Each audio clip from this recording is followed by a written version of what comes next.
certaines personnes, vous êtes venus un peu pour connaître notre sensibilité. Certaines personnes nous connaissent depuis longtemps, d'autres veulent savoir un peu comment nous fonctionnons. Bon, je crois que si je vais essayer de vous définir en quelques mots notre démarche. Bon, d'abord parce que nous part historiquement, nous appartenons à une génération d'associations plus anciennes que les dernières associations judéo-laïques. Je ne sais pas si vous aimez cette expression, on l'a inventée récemment. Judéo-laïque. Bon, enfin, je ne sais pas, je trouve qu'elle est pas mal, tu vois. Donc, c'est un concept que je propose. Et bon, si vous voulez, ce qui nous paraît essentiel, c'est d'abord de dire que l'identité juive est quelque chose d'extrêmement compliqué et de difficile à assumer, et que finalement la plupart des personnes qui sont juives ne s'y retrouvent pas très bien avec leur identité. Pour des raisons diverses. C'est-à-dire qu'en fin de compte, comme je le disais à la réunion qui a eu lieu chez Kassoun, la question juive n'est pas une question simple, et si vous voulez, la personne qui n'a peut-être pas toute la formation intellectuelle pour l'aborder, risque finalement d'en rester à des situations un petit peu conflictuelles, contradictoires.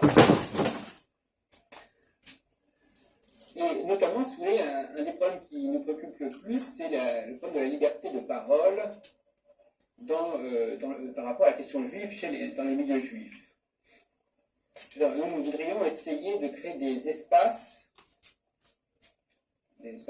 clos, si vous voulez, où l'on puisse parler en toute liberté de la question juive, sans constamment se demander, mais si je dis ça, qu'est-ce qu'on va penser, qu'est-ce qu'on va dire, etc. Il faut mettre les problèmes à plat, avant de se lancer immédiatement dans un discours militant en disant, voilà, soit dans ceci, soit dans cela. Je crois qu'il faut qu'il y ait un certain nombre de personnes, en tout cas, qui fassent l'effort de réfléchir calmement et sereinement sur ces sujets, sans immédiatement avoir des préoccupations militantes, ou sans immédiatement se dire, mais qu'est-ce que les autres vont penser de notre discours.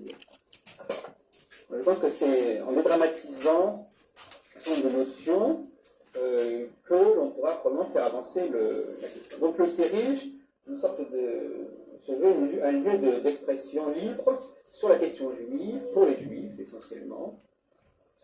Et à notre connaissance, nous ne percevons pas cette préoccupation de liberté de parole, liberté de réflexion dans les autres associations. Elles ont parfois une liberté d'action, si vous voulez, c'est-à-dire qu'elles se permettent, bien entendu, une certaine liberté par rapport au commandement, par rapport aux pratiques juives, si vous voulez. Elles ont une liberté par rapport au judaïsme, par exemple, liberté par rapport à la cache-croûte, par rapport au respect du Shabbat, etc., dans les milieux laïques, mais elles n'ont pas forcément une liberté de parole, elles n'ont pas forcément un discours plus libre que celui du judaïsme sioniste, du judaïsme religieux. Là, il y a un premier décalage. Le deuxième décalage, c'est que leur représentation de la question juive n'est pas forcément différente de celle qu'on trouve dans les milieux sionistes ou religieux. Nous, on pense qu'il y a un décalage. On pense que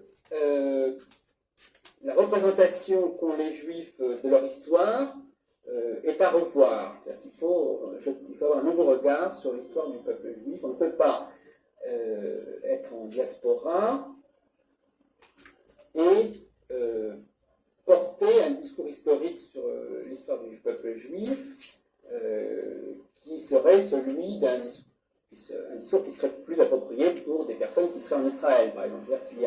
Est-ce qu'on peut avoir une représentation sioniste de l'histoire tout en étant un juif de la diaspora, par exemple? Alors ça, ce sont des contradictions, des problèmes conflictuels qui pèsent sur l'identité juive. Alors, par exemple, on vous avait distribué un document, et vous, par exemple, qu'on a pris dans la presse, et je voudrais faire comprendre dans quelle mesure notre façon de réfléchir sur ce document n'est pas du tout hystérique. C'est-à-dire je suppose qu'un document comme celui-là, on imagine tout à fait le genre de réaction qu'on peut avoir quand on lit un texte comme celui-là, le Front National et l'antisémitisme, etc. Bon. Nous, on essaie d'avoir une lecture beaucoup plus sereine de ce genre de texte. Et on essaie de comprendre pourquoi est-ce qu'on a dit cela, qu'est-ce qu'il voulait dire, dans quelle mesure y a-t-il une part de vérité dans ce texte. On ne fait pas du rejet systématique, automatique de tous les discours qui se voudraient mettre en question les juifs ou s'interroger sur les juifs, etc. C'est-à-dire que la notion d'antisémitisme n'est pas une question comme ça qu'on traite de manière hystérique et passionnelle en disant voilà, ces gens-là, qu'est-ce qu'ils racontent, ce sont des noms, etc. On ne veut absolument pas, on ne veut pas diaboliser le rapport à l'antisémitisme. On ne veut pas être diabolisé par l'antisémitisme, on ne veut pas de diabolisation du débat entre les juifs et les non-juifs. Et cette diabolisation, ça veut dire laisser entendre que l'autre est un monstre. Bon, alors, diaboliser l'antisémite, c'est dire les antisémites sont des monstres, il faut les supprimer, on n'a rien à faire avec eux, etc. Bon, alors, il ne me semble pas que ce soit... on ne peut pas se comporter. Disons, nous, aux séries, on essaie de parler de sujets extrêmement douloureux et difficiles avec un certain calme. Ça, je crois que c'est une marque de fabrique. Ce calme peut effectivement être provocateur, et ce calme peut irriter, effectivement. C'est-à-dire, comment peut-on parler calmement de questions aussi terribles, puisqu'il y a des éléments terribles dans la judéité. Voilà. Alors, je crois qu'il faut parler calmement de sujets extrêmement graves, extrêmement pénibles, et surtout, enfin du moins se dire que la règle du jeu ici, c'est de mettre un peu ses armes au vestiaire et ne pas avoir des lieux comme ça, on puisse ne pas avoir un discours constamment codé, piégé. Et je crois que c'est vrai. Je crois qu'il est difficile d'être aujourd'hui un juif tout à fait bien dans sa peau.